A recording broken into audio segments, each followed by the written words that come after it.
And greetings and welcome to the QCast. This is season 5, episode 48. And like to find this time of year great stories. Like to find great stories every time of year. And one of the really good ones right now is in the MIAC. And it looked like for a while early in the season that the MIAC was all St. John's. And lo and behold, it's not, because the team that's sitting here 15-0 atop the standings right now are the Gusties of Gustavus Adolphus. And I have Justin DeGrood, the head men's basketball coach of Gustavus Adolphus, with me. Justin, first of all, thanks for making this work. We put this together really quickly. The good thing about the QCast, it can come up and just happen. And we did this pretty quickly. How are you doing today, Justin? I'm doing fine. Yeah. Thanks for thinking of Gustavus and us. But yeah, I have two daughters that are 5 and 7, so I'm used to just kind of rolling with punches here. We're kind of hour by hour in our house, so this you actually gave me a lot of time considering. Well, again, I really appreciate it. And as I was prepping for this, I had a little voter's remorse because I started getting into your numbers and your record, and I didn't vote for you this week. At the bottom of my ballot, I think I picked Drew. I think I was Gustavus Adolphus or Drew, and I think I picked Drew and had Roanoke in there. And there's a lot of great options, but you're 21-3. You're 21-3, and you're 15-0. Let's first just talk about that as like sitting here at this point late in the season, just one regular season game to go, sitting here at 21-3, 15-0. I mean, what do you think about that, Justin? Yeah, it's our guys have done an awesome job.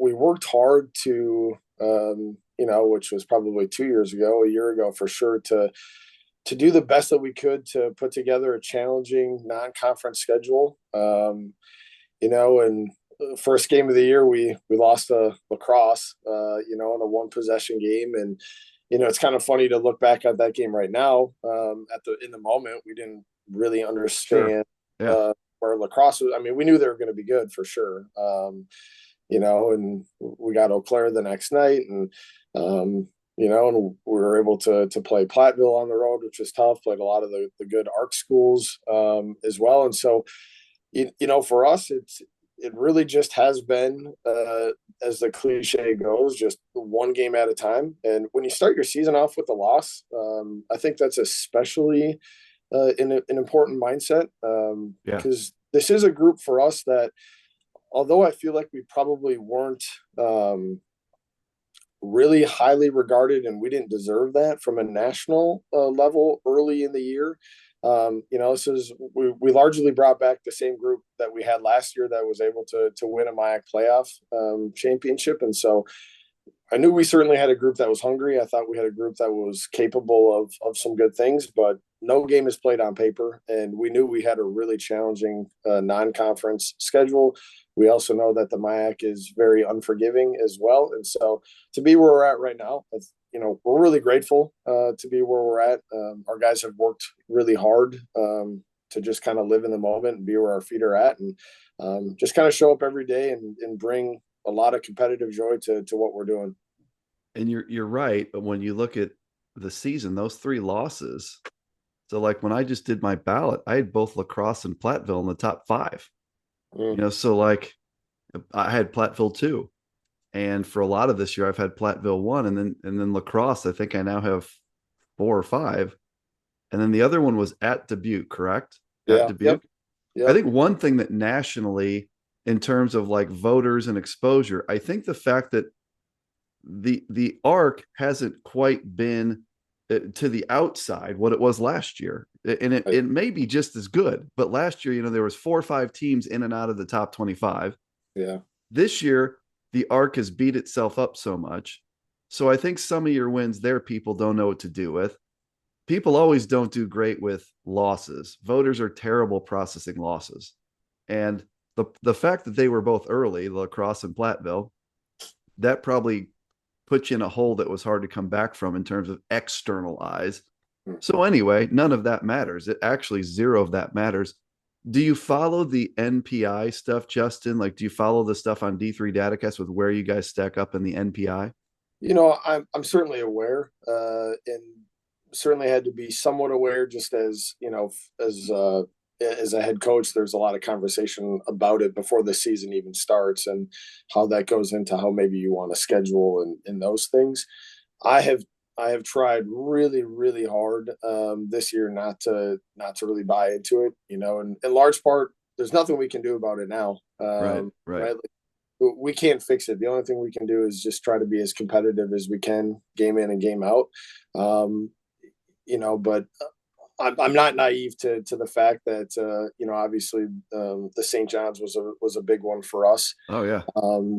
Just where they're at, and they're an unbelievable team and program, and Pat does a great job. And so, yeah, I'm aware enough to be dangerous, but certainly don't try to get consumed by it by any means. Well, you're in great shape in it. You're number 21 right now nationally, and if you equate that to where that leads in Pool C, should you need it, it's number 10. It's Pool C number 10. Right now, I think the teams that should be uncomfortable in terms of Pool C would be if you're sitting there at like 16 or worse, because you Mm. figure there's going to be a lot of bid thieves. And I know you plan on winning that conference tournament, but sitting there at Pool C number 10 right now is a pretty darn great place to be. We mentioned you're 15-0 in the league, and the MIAC is now not playing the double round robin, which I 100% agree with based on the size of the league. And so that was your one regular season shot at the Johnnies, correct? You don't get them the rest of the way. You only have one game left, and it's not them, correct? Yeah, correct. Yep, that is correct. So yeah, it was really strange. How the algorithm kicked that game out for this year to be, and especially to be as late as it is. It made for a really fun game, for sure, for both of us to be undefeated going into that game, which made it pretty special. But yeah, in some regards, unfortunate that I would say probably for both teams that we don't play each other twice. I think that would have Right. been a great opportunity for both teams. You're sitting there 15-0. St. John's, which is ranked number 6 nationally. Now with the loss, they'll when the new poll comes out, they'll probably drop a little bit, but they're 13-1. And by the way, I hope people don't drop them tremendously. That was a tough game that was at your place, correct? That game was at your place? Correct. Tough Correct. game on the road in the conference. You win 66-62 on that game Saturday. Talk about talk about that game a little bit, kind of how it played out, what some of the keys were to come out of there with that huge win. Yeah.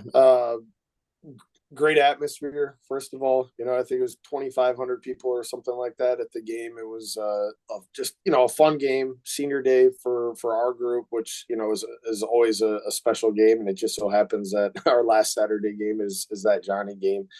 The game started out certainly not well for us. First 4 minutes, we were down 8-0. I really just got the sense that our guys were a little bit too gassed up, too excited. We got, it felt like a handful of, 3 to 5 footers that we shot 6 to 10 feet, but I was really proud. We took a 30-second timeout 4 minutes in, not necessarily our style at all. And the guys did a good job just responding. And I think we went on a 10-0 run out of that. And really from there, Bob, it was like a 2 to 6 point game either way for Sure. 36 minutes. It had all the feels of a conference, playoff game, a national tournament game, where every possession, felt massive. I'm sure both coaches thought that a multiple possession game felt bigger than what it was in the moment, because it was really hard for both teams to generate good offense, good shots. I mean, two really good defensive teams, two really good offensive teams as Yeah. well statistically. So it was fun, but it was a big boy game for sure. A lot of physicality, which I think both teams really enjoyed. Both teams are kind of built that way. But yeah, it was just kind of back and forth. Atmosphere was great. Both teams played really, really well. I mean, I think it was one of those games, and we've all been part of a lot of those that we were fortunate to just kind of have the last run, and there wasn't any time left on the scoreboard, and had it gone longer, who knows? And if it would have ended earlier, who knows? So we feel fortunate. Right. I'm really proud of our guys with the work that they did, but obviously a ton of credit to St. John's as well. And now I've had both head coaches from that game on the show this year. And you guys, I've seen them in person at the Great Lakes Invitational. Yeah. You guys are way more similar than you are different, these teams, because you're both kind of these traditional, Midwest type teams that I'm so used to seeing being a CCIW guy. You're great defense teams. You've got a bunch of tough dudes that defend and can score, and it's just kind of like a blue collar approach on both sides. And I mean, would you agree that there's a lot of similarities between the two teams and how you guys play? Yeah, I think you're spot on. Our X's and O's are certainly very different. I would say different for Yeah, sure, yeah, but the way in which we go about getting the results is very similar.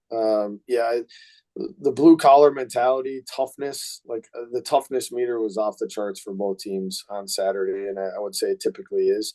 Um, but yeah, we are built very similar, and I think another way in which we're really similar is just like balance. I think both teams are incredibly yes, balanced yes. statistically as well, both from a team standpoint, but then also individually, and I think that's what part of what makes both teams really good.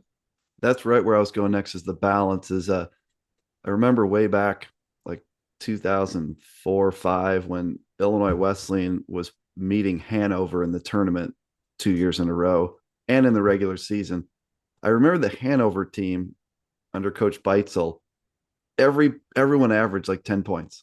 Everyone on the team averaged 10 points. And so every time I see a team like yours, I have to think of Hanover. And it's unbelievable. So your top six, the spread in the points is 12-9 in your top six, which is Yeah. crazy. And first of all, just from a construction standpoint, I mean, Justin, do you agree that from like it's great to have the first team All American guy that scores 25 points a game, but from a opponent prep standpoint, I would think prepping for your team, just like you just prep for St. John's, don't you think that it's harder to prepare for a team where six dudes average between 12 and 9? Yeah, I think so. I believe that it's not happening on accident. That is something that you know. It's not like we're trying to specify how many shots each guy gets, Right. but the selflessness that our guys play with, I think that's where it really shows. That's been maybe the thing I've been most proud of certainly from an offensive standpoint with this group is there is no ego with who gets a shot and how many. All they care about, excuse me, all they care about is Gustavus getting the best shot possible. And we understand, and this has been something really unique for us that we've been defended in a plethora of ways this year where sometimes teams are really double teaming us aggressively on the inside. So that opens up a lot of perimeter shots. And, okay, we have a game where we make 17 threes.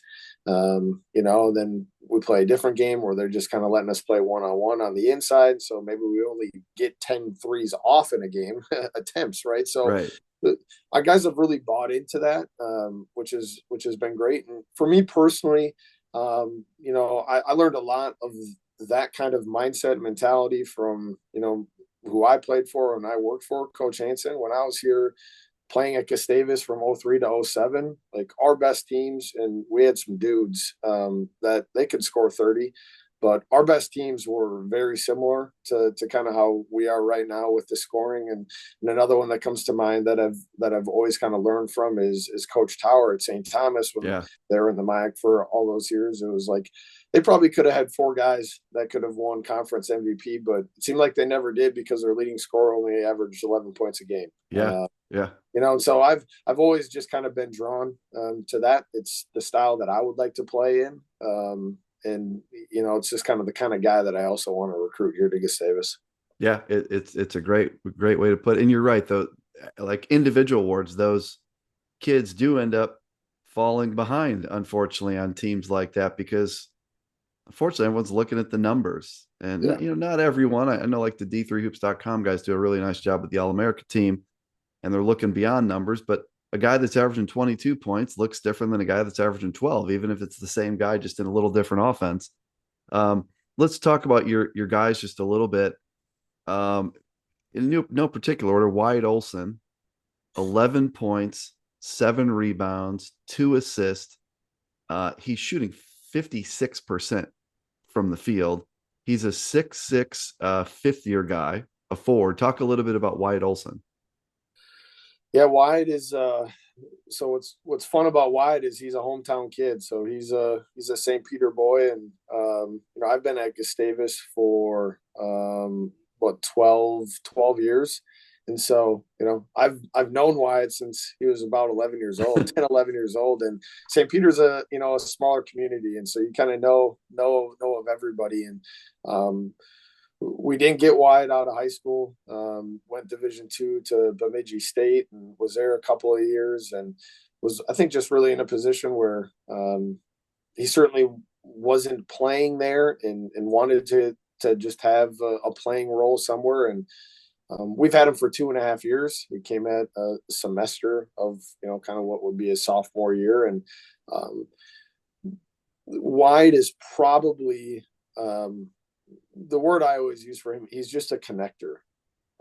He's one of the best leaders I have been around in college athletics, and and I've been around the D3 world for about 20 years as a player and a coach, and he's really special, man. Like you could put him in a room with anybody, and they would leave that room feeling like they're best friends, right? And I say that because that's how he is as a leader. He just brings everybody together. The adage of your best players being your hardest workers, like he fits that mold to a T. He's just relentless. And that's part of what makes him good as a basketball player is he's relentless. He gets a lot of offensive rebounds. He's just so demanding in getting to his spots offensively. Actually just today he won Defensive Player of the Week. So he's doing it kind of on both ends as well. But he's a really good basketball player. He is a far more special person. Another guy that's one of your key guys is Spencer Swanson, 12 points, 7 rebounds, 2 assists. You've got numerous guys that shoot the three really well. He's one of them. He's made 32 threes, and he's done it at 35%, which is great. He's a 6'5" senior forward. Talk about Spencer Swanson. Yeah, I was thinking of Spencer earlier when we were talking about guys that scored a lot. And what a lot of people from the outside don't understand with Spence is that 2 years ago he was averaging like 19 a game, 20 a game as a sophomore, and we were pretty good. We were solid. We really hit a kind of a late season skid there. Kind of just ran out of gas and hit a wall. And Spence was scoring a lot and at a really, really great clip. And even last year, his scoring was higher than what it is now. He was like 17, 18 a game last year.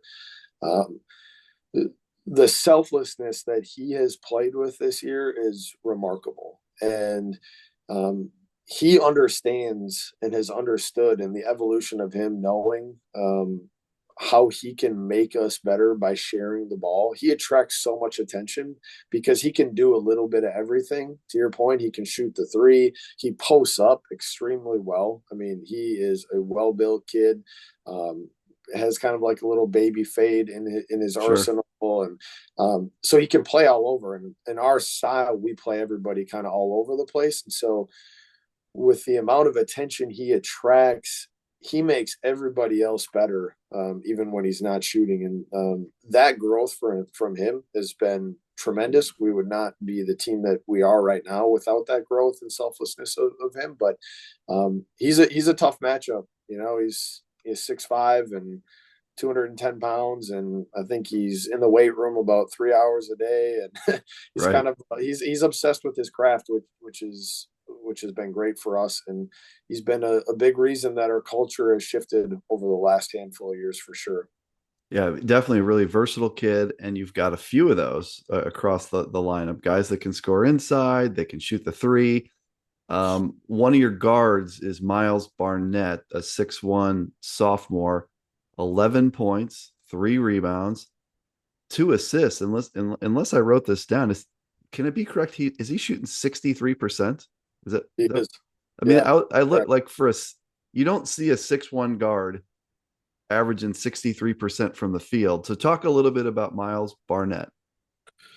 Yeah, Miles is he's a tremendous athlete. I think that's the thing that people most quickly notice. Really quick twitch, can move laterally ridiculously well, jumps really well. Um, what makes Miles so dangerous is he can get to the rim almost at will, but his best attribute is probably his passing. And so that makes him really dangerous when we have him surrounded with shooters. I think he's able to get a lot of one-on-one stuff to the rim because people don't want to help off because they know he's such a Right. good passer. Um, his growth has been great. It was something that we probably really missed last year. As a freshman, he didn't get many minutes for us, just wasn't quite ready on both ends yet.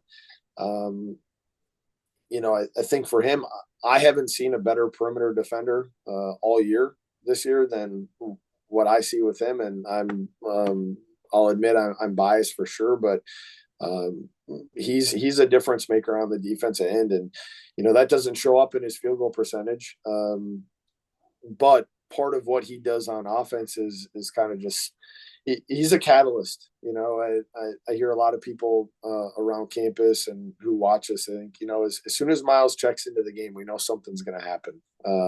He's just kind of that energy spark plug that we certainly need. A little bit different than anybody else on our roster that way. And he has really good understanding of what he's good at and kind of, like you said, the 63%. I don't know if you also noticed for a 6'1" guard that plays as many minutes as him, he hasn't even attempted a three all season. Right. And so that's abnormal. And he's a fine shooter. But he kind of just thinks, I got other guys on the floor that are better shooters Sure. than I am. And I'm really good at getting downhill and shooting 15 feet and in. So I'm just going to do that. Another one of your guards, and help me with the pronunciation. Brady, is it Keinitz? Keenitz. Yeah, Brady. Keenitz. Brady Keenitz, 6'2" senior guard. Another guy, 10 points, 2 rebounds. He's now this guy has made 55 threes. I think that's the most on the team. He's made 55, but the crazy thing is this Keenitz kid is shooting 401 from three. So for a high volume shooter to be shooting 40% from three is pretty crazy. Talk about Brady Keenitz. Yeah, Brady is he's kind of always been known as a shooter. And it really for him midway through his sophomore year is kind of when it started for him, like started to click as a freshman. He wasn't getting any minutes, but even in practice, he wasn't making shots like we knew he would, or did in high school. I think just the speed and the strength and all those things, it took him a year to kind of figure out. And he's a tremendous shooter. And, like most good shooters, every time he shoots it, he thinks it's going to go in. And there's really hardly a shot that you don't deem a good one for him if he can get it Sure. off. At this point, he's earned that. Last year I think he made 75-ish threes. I think he's now top 5 all time for us in field Wow. 3-point field goals made. And last year I think he shot it at a low 40% clip as well. So it's not just one hot streak here or Yeah. there. He's consistently done it. He puts in a ton of work. And it's his combination with all those other guys that we talked about. That's kind of what makes a good recipe is what he's really good at, complements what those other guys are good at. Another guy again. There's really kind of six guys that stand out statistically. I mentioned from that like 12 to 9 group. Evan, is it Weaker? Weaker. Yep. Evan Weaker is a 6'3" fifth-year guy. He's a forward. He averages 9 points, 3 rebounds a game. Talk about Evan, if you would. Yeah. Evan is he the only thing Evan cares about is Gustavus winning. And I say that because I feel like his game really models that. What do we need from Ev this night? It might be that he gets 2 shots in a game, and then the next night he'll go off. He'll get 30. 30 Sure. points. And there's a game this year. I think he went 10 for 10 or 11 or something like that from the floor. And so Evan just has a really good feel for team advantage, disadvantage. He's a terrific athlete. He's 6'3", and his last name is not fitting for him. Weaker is, I mean, he's a strong, great athlete. Attacks the glass. He's a terrific offensive rebounder for us. Really good in transition. St. John's game, he had a great fast break dunk to kind of seal the game, if you will, at the end. So, yeah, a lot of things that keep coming to mind when you ask me about our guys is just the selflessness and really just their team first mentality is a strong trait and attribute that makes them so dangerous. And then last guy I wanted to ask you, certainly you have way more than 6 guys that contribute, but Jake Schmidt, who's a 6'2" sophomore guard, averaging 9 points, 2 rebounds. He's another shooter. He's made 38 threes, Mm. and he is shooting right at 40%. Like another, to me, when you get these guys that are high volume shooters that are at 40%, you're talking like the elite shooters in Division III. Talk about Jake Schmidt. Yeah, Jake and Miles actually played high school basketball together. They both went to Wayzata High School in same class. Those two guys really complement each other really well.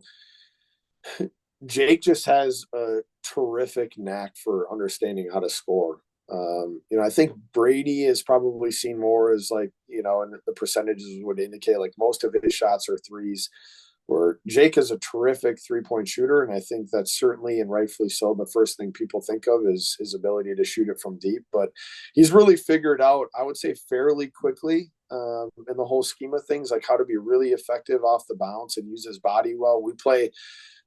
Our guards play with their back to the basket a lot, something Yeah. we teach and work on a lot, and he's figured that out exceptionally well. And I bring that up because I think that really plays to his shooting as well. He's not one dimensional at all, and so you close out to him a little bit too fast, and he understands how to attack a high foot and play angles. But in that St. John's game, it was a 1-point game with 30 seconds left, and he hit a three, to make it a 2-possession game. So a Yeah. massive shot by a sophomore. We're talking about a guy that didn't get any playing time last year as a first year. So he's worked really hard in that year leading up to this, and obviously seeing a lot of good results from him. In terms of the MIAC, I mentioned that you guys are 15-0. St. John's is a game behind. They're 13-1. So they have 2 games left, and you guys have 1 game. You guys have Carleton on the 19th.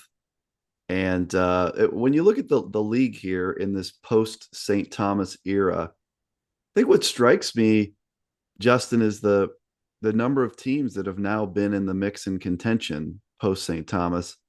I'm thinking of like the guys that I've had on the show here just in the 4 or 5 years I've been doing this. Carleton, McAllister, St. John's, the Gusties. It's really a very balanced league at the top. It's a league where there's always several good teams. I mean, just talk about the league itself a little bit. Yeah, it's a really good point. I don't know what St. Thomas leaving the league did from are there more of those good D3 players that are now being spread out amongst the other True. schools, right? Yeah, maybe. And I don't know. But the depth of the league is really good. Yeah. Right. And this year we can see it as well. And it's really interesting because going into the year, I didn't really know. Typically, you kind of had an idea how many wins you needed to get into your conference tournament, Right. when we would play 20, and didn't really know what that would look like with 16 games and how that would change. And it's an unbalanced schedule. So then that kind of who you play matters. but the league is tough. Every game you got to show up. It's and the what I think has been really critical with our league is that over the last handful of years, especially, the teams that were bottom of the league have really elevated Yeah, their game, right? Where I feel like it was really common for there to be a couple of teams with that would go 2-18, right, or 3-17, and that's just really rare right. for that to happen now, and so you got a lot of teams that are about 500, which I get on paper doesn't it's not like jumping off the page, but and to be 500 in a really good league, like that's tough. Yeah, yeah, And so what it does is it forces you to be at your best every game. You don't ever feel comfortable walking into a game. I can tell you that much. But I do right. think that that's also what makes you better, obviously, at the end of the year.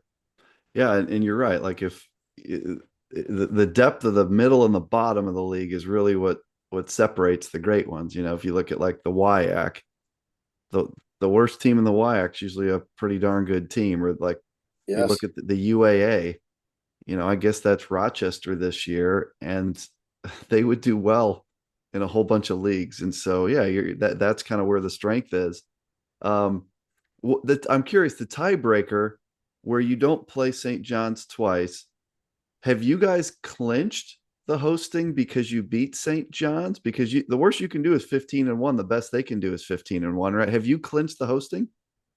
Yes. Yeah. So just the way that it works out, because we only play each other once and we only have one game left. Um, right. So we would just hold that tiebreaker head to head. That's huge. That's huge. The ability to host the conference tournament. Those will be great games. And I should know this. Can't remember how many teams does the MIAC have in the conference tournament, Justin? We have six. It's a We have six-teamer. Yep. Okay, Yep. I got it. believe St. John's is locked into the two, and I believe Hamlin is locked into the three. Maybe don't quote me on that, but I do know that there still is a lot of vying with 2 games to go for all the teams but us, kind of for that, I don't know, 4, 5, 6 spot yet. And in your 16 model, do you got do the one and the two sit there on Friday night and wait for things to happen earlier in the week, or do you have to play a first round game? I can't remember how that works for you No, guys. yeah. So, yep. So 1 and 2 get a bye. So Okay. we get a Tuesday bye, and then semis are on Thursday, and Okay. then so the one plays the lowest remaining seed. So you don't Gotcha. really know until after Tuesday's games who you're going to play. So exactly like the CCIW, just the days are a little Tuesday. CCIW goes Tuesday, Friday, Saturday. You guys go Tuesday, Thursday, Saturday. So Yep. that's great. It's a smart model. Smart model. It works really well. Um, your remaining game, the Carleton game. So that's at their place. Yeah. Right? That's a big game, right? We talked about NPI and where you're sitting, and you're sitting in pretty good shape. Should you need that pool C? Yeah, if you go loss, um, there's still a chance. It makes things tougher though. So that game against Carleton's a big one. Talk about that one coming up. Yeah. Carleton is they're a terrific squad. And what's interesting about them and our schedule is we haven't played them yet this year either. So our last 2 games of the year are against opponents that we have not played yet, which is just kind of fascinating how that all It works is. out. And they do a great job. Ryan does an incredible job there, and he's been in this league for a long time. Carleton has been really tough in this league for a Yeah. long time. But yeah, it'll be a big one. I think for us, the biggest thing we talk about with our guys is we just need to keep improving. Like we just need to keep improving, and we rarely talk about winning. The biggest thing for us is like, can we be a better team in 2 hours than we are right now? And that's exactly what we talked about going into that St. John's game. And we have a ton of belief in controlling the controllables, do everything we can, and the result is going to be the result. And in Right. lots of ways, we can't control that, right? We just have to rely on our systems and rely on our habits, and and then at the end of the game, if we felt like we did that, like we're going to feel really good even if it's a tough loss, like we're going to feel good about what we put out there. And so, but yeah, we understand that, there's something at stake maybe from an NPI standpoint, but, I think if nothing else, like we want to just keep getting better. And I think I know our guys are in a position where they don't feel like that the season's over by any means. The St. John's game was a big one, but in Right. lots of ways it was just the next one. Yeah. And that's what the Carleton game is as well. Is it's the next game on our schedule, and we have to go out and execute and compete at the highest level that we can. Just a couple more questions. I wanted to just quickly ask you about recruiting because you mentioned having the D2 transfer, and you guys up there for the schools in your league that recruit kind of locally, Minnesota and surrounding. You guys have that really good D2 league up there to contend with. And I know even like from an Illinois Wesleyan standpoint that every now and then there's some kid we lose to that league, or that league's offered some kid that Ron Rose is recruiting. So that's a really good league where there's a lot of overlap between the kids you want and the kids they want. There's a ton of overlap. How is it going up against the D2s, and kind of how you're approaching these kids and selling them on the opportunity at the Gusties and Division III, and just how does that play out? Yeah, it's a great point. The NSIC, the D2 league here is, I think, arguably the best Division II conference in the country, like top to bottom. I mean, it's great league. It's pretty nasty. Minnesota State is 10 minutes from Gustavus, and they won the national championship last year. So, right. There is a ton of overlap. It makes things more difficult. No question. You got the Wisconsin League, and there's hardly any other D2s there or whatever it is. Like you're recruiting a little different player. What I think it's really done for us, and obviously I can't speak to the rest of the league. It forces us, and another way to say it allows us to just really have a clear understanding of the kind of guy, kind of player, kind of person that we want. We have to do that aggressively, and I would say relatively quickly. I think it also forces us to be pretty good evaluators. Where you don't want to spin your wheels with, a guy that at the end of the summer is going to be walking away with, the 5 NSIC offers. Like, right. But you do want to be recruiting those fringe guys. And I think, you went through our roster. A lot of our guys were kind of those fringe guys, and that I think certainly today could be competing in the NSIC, no question. But maybe they weren't quite ready as a 17, 18-year-old. And that I would say historically, the MIAC, that's what the best MIAC teams have had, those guys that were kind of those fringe scholarship guys that, maybe scholarship life, whatever that fully means to each person, is just not what they wanted. Gustavus is a really high academic institution. And so for us, we have a lot of highly motivated and driven students. And so the education that we're able to produce obviously is a great selling point for us. Our campus and community and our culture is a huge selling point for us. We're different in a lot of ways, just kind of St. Peter and Gustavus and how where we're located and kind of how we're built. And so you find there's guys out there that love that, right? And so it's our job to find those guys that want to be about that. We never try to convince somebody that this is the best place to be. We're going to show you who you are and why this place is special. And, it's obviously for them to decide. And on that D2 front, I've talked about this with a couple people on the show this year, is what the COVID era here, the COVID year of eligibility era, this being the fourth, of what it's shown us is that D3 kids can play at the D2 level and sometimes at the D1 level.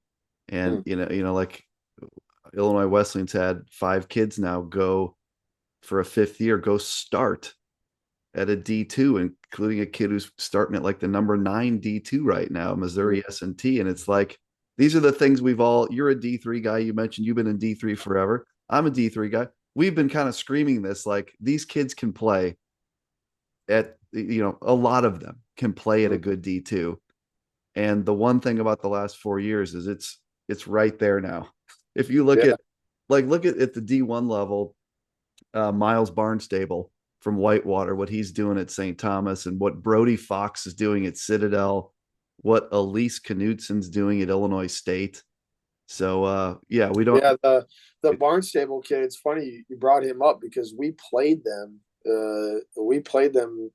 I don't remember. It might have been the first game of the year. Maybe if he was a sophomore, I believe Yeah, that year. And I mean, I remember watching like film on him from his first year, and then during the game, I'm like, this dude is different. Like, right, I mean, I've said that about some Wisconsin guys before, but I was like, this guy could be playing a lot of places, right, a right. lot of places. And then, lo and behold, now he's kind of in our backyard. Now he's playing at St. Thomas for Coach Tower. But yeah, I know exactly what you're saying. But yeah, in lots of ways, it brings me a lot of joy because, to your point, it's bringing it is bringing what we've been saying for a long time, maybe to light a little bit. Right. With that said, I wish those guys would just stay where where they're at. But no, it's been fun to just really try to find guys that fit what we're about. Yeah. And I have a great staff. I feel like we're going to help guys just keep getting better and better and better. But a lot of it comes down to do you fit our mentality? Do you fit that blue collar nature? And right now, we're really fortunate to have a great roster put together. Just one more question, and then we'll get to kind of final thoughts. But I got to ask you about like why D3, because you're a D3 guy. You're a '07 grad of Gustavus Adolphus. You were an assistant coach for 9 years there. You're in your third year as the head coach. Before that, you were assistant at Bethel.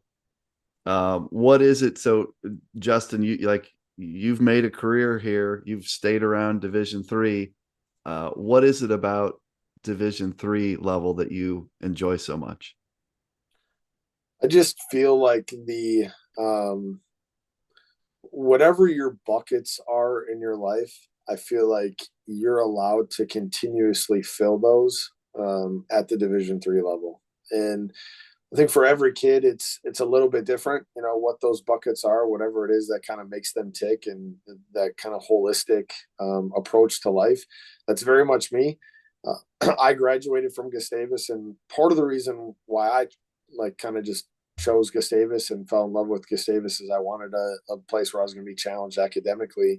But I went to Gustavus really primarily being recruited as a football player, and they allowed me to play both sports.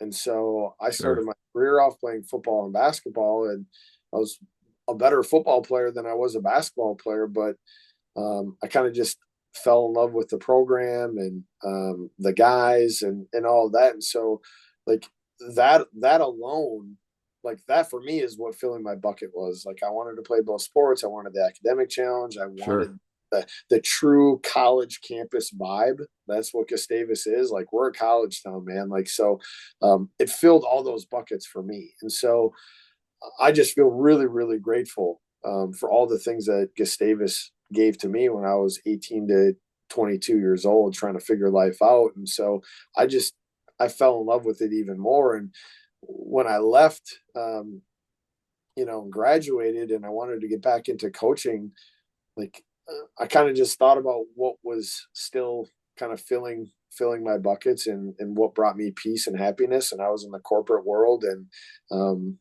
making a lot of money and I was miserable. And, I gave all that up to be a GA at Bethel, and I did that late in life. Typically now you're 22 years old and you jump right into it and you don't know what it's like to have money or make money. I did that at about 25 years old. Sure. And so it was different. And although Bethel was different than Gustavus, like it still gave me those elements that I was talking about and the type of guys that we get to work with. And when I was able to get back to Gustavus, like In lots of ways, it was a dream come true for me. I wanted to help bring Gustavus back to where it was when I was in college. I wanted our guys to have the memories that I have, Sure. and it's part of what makes me so happy about that game on Saturdays. That's a memory our guys will have forever, no matter how this thing ends. That's something they'll get to take forever. But yeah, Division III for me is just it's the best of both worlds. We get to help guys become extremely prepared for what's Right. next in life, and they're constantly kind of sharpening their axe for whatever it is they want to do. And what's fun is a lot of them are interested in lots of different things, and Right. that makes it really fun. The diversity of that, and kind of just being life learners is fun to be around. I love the filling the buckets thing. I flew up to Bloomington for the Illinois Wesleyan Senior Day Saturday, the women and the men, and there's four women that are graduating and six guys, and went to the men's reception afterwards where all six of the guys spoke and just talk about like preparing kids for the real world, listening to these guys speak and thinking to myself how different it is from a level that is athlete first and student second. But the things that they get to experience because of the balance and the ability to fill up different buckets in Division III. So that really rang true for me, having just been up there and listened to these guys speak and the women speak, and really cool stuff. I appreciate your perspective. Um, I'll just say this, and then I'm going to give it to you for any final thoughts. Justin, is incredible season, 21-3, and somehow completely under the radar until this past weekend. I know like Matt Snyder, I think, was voting for you, and a few people where you had a significant amount of votes before the St. John's game, but still, I think pretty under the radar. And now you're sitting here 15-0, and you've got the home court advantage in the tournament, which is incredible. So incredible season. You've got such an impressive group in the way you play and the balance you play with, how hard you play. So kudos, Justin, on the season. What final thoughts do you have for Gustie's Nation tuning in, D3 Nation tuning in, whoever else might check out the QCast? What do you leave people with here today, Justin? No, Bob, I told you, I do just very much appreciate you thinking of Gustavus, and obviously, I'm happy to be on this and really representing our group. I tell people all the time, like, we as coaches, in lots of ways, like we have the best job. We get to work for just unbelievable dudes every day. Like the old saying of, like, you're not working because it's fun to show up every day. It never feels like work. Like, that is so true with this group especially. And I've been around enough groups to know that that's not always the Right. case. Every group is special, but this group, and I would say in large part because of what was done the year prior and what was done the year prior, I think that's one thing that's probably that isn't immediately noticed is, there's a lot of awesome things happening right now that I think are more out there to the public, which is great. But these were things that, the guys 5 years ago, 4 years ago, 3 years ago, like, they were building and Sure. they were kind of manifesting and they created the culture. And so we talk a lot about the guys that came before us in the program. And so I'm really proud of those guys too. I think about those guys all the time because we're not in this position right now without those guys. I'm not in this position right now without our coaching staff. I mean, Gustavus is an awesome place to coach. We do athletics really well. I would Sure. encourage anybody that doesn't know much about Gustavus. Sometimes we're a little bit too humble. That's kind of the Scandinavian Swedish way of the way we do things, but go check out all the sports at Gustavus. There is a lot of really, really impressive things happening on both the men's and the women's side. And, we're happy just to kind of be part of that family and keep adding to the history of it. Well, look forward to seeing how this thing plays out between conference tournament and into NCAA tournament. And again, it seems to me like with where you are, it seems like you're in really strong shape. Still some work to do, but it seems like you're in really strong shape to play in the NCAA tournament. I think this is a year where anything can happen if you get in. I really do. I was thinking about that related to our guys is like they dropped a couple games last week, and I just thought to myself, Hmm. just get in and go where they send you. And if they send you to Platteville, go play Platteville. Like I think this is a year where if you guys get in, you got as good a shot as anybody. So, folks, that's Justin DeGrood. He's the head men's basketball coach at Gustavus Adolphus. They are 21-3, and they're 15-0 in the MIAC. Justin, it's been great to meet you. I appreciate you putting this together so quickly and making it happen. And we'll be rooting for you. So best of luck to you and the Gusties. I appreciate it. Thanks so much for having me.